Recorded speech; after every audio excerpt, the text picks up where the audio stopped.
So, I feel like I need to make this video because there is a new wave of doom posting for Phainon and other characters because of Cassie basically getting a completely synergistic team and multiple teammates in a row, right?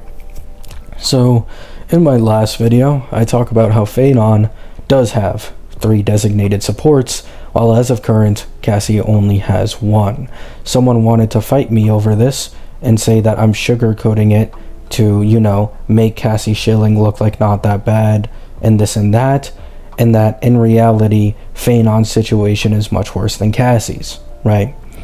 Now, this is bullshit. I'm fucking sick of people being like this in my comments. Don't try to speak on something if you don't know what you're speaking about, right? Like, at least have some semblance of an idea of what you're talking about instead of going straight into my comments to just shit on me in every single video I make and every take I give, right? I have no problem with people disagreeing with me. I have no problem saying this and that, but accusing me of like shilling for a character when I like Phainon more than I like Cassie is frustrating, okay? People love to assume things about other people they don't know on the internet way too comfortably, and it's really fucking frustrating, right? I do not like Cassie as much as I like Phainon. Understand that, right? If I'm going to take anyone's side, it will be Phainon. So, let's get into this video. Phainon does have 3 designated supports. If you have a brain, you can tell Dawn, Hung, and Saridra are the only 2 characters in the entirety of the game who can interact or do something in Phainon's ultimate, right? And Sunday has literal textbook definition perfect synergy with Phainon. ER-Gen synergizes with stacking, his action advance works for summons and other shit, SP neutrality and positivity. He is the Phainon support. He covers so many of Phainon's weaknesses, and on top of this perfectly synergizes with the summon Dawn Hung puts on Phainon, allowing for 50% more damage boost and for Phainon's sustain team to be more competitive to his sustainless teams, right? So there is that. The other thing is Dawn Hung is free.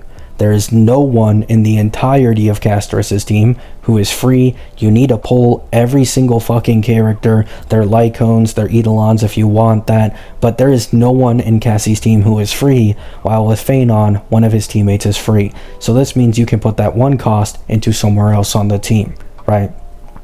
The other thing is, not having perfectly synergistic teammates is a good thing. That's right. It's a good thing.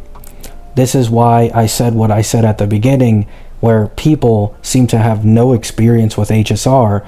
Getting super niche teammates made for you that, aren't general in the slightest is really bad for your future value.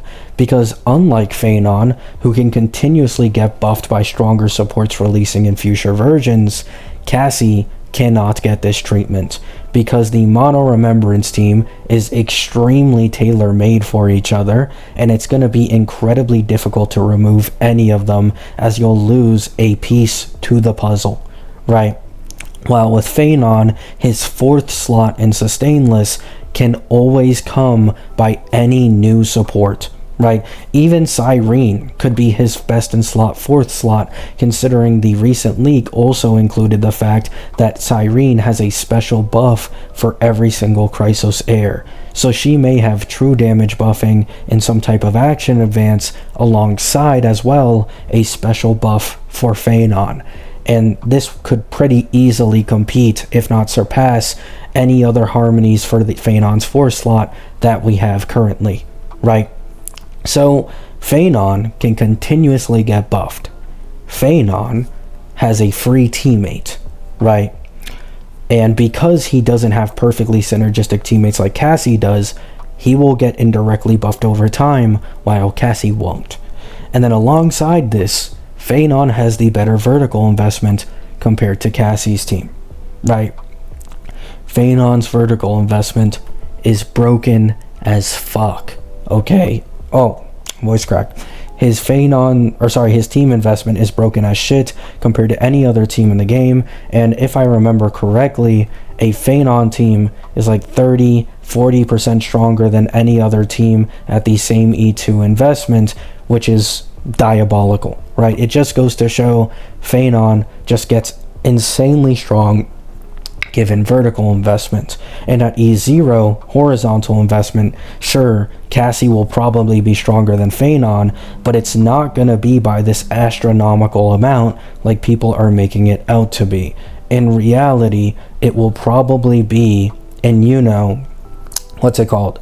It'll probably be in like the 20% range, right? Maybe less. And then alongside this, Phainon is much more versatile in blast or single target scenarios because Phainon is bounce damage, right? While Cassie, if you compare peak to peak damage, it's incredibly unrealistic unless you're in pure fiction to constantly be hitting 5 mobs for peak damage. In reality, Phainon's damage output is much more noticeable in the likes of MOC because of you whittling down the mobs, and once you get down to one target, Phainon's damage output fucking skyrockets and shits on Cassie's, right? So in reality, these two are in the same tier, incredibly fucking close. Cassie has the better horizontal investment, Phainon has the better vertical investment, right?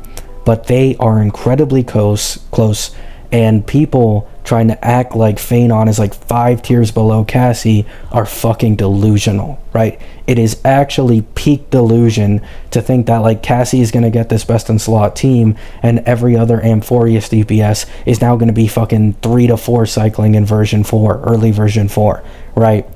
This likely will not be the case, and Phainon and Cassie will be very similar in terms of like power level, right? Love you all. Hope you have a great day. Hope you have a great night. Let me know your thoughts down in the comments, and peace out.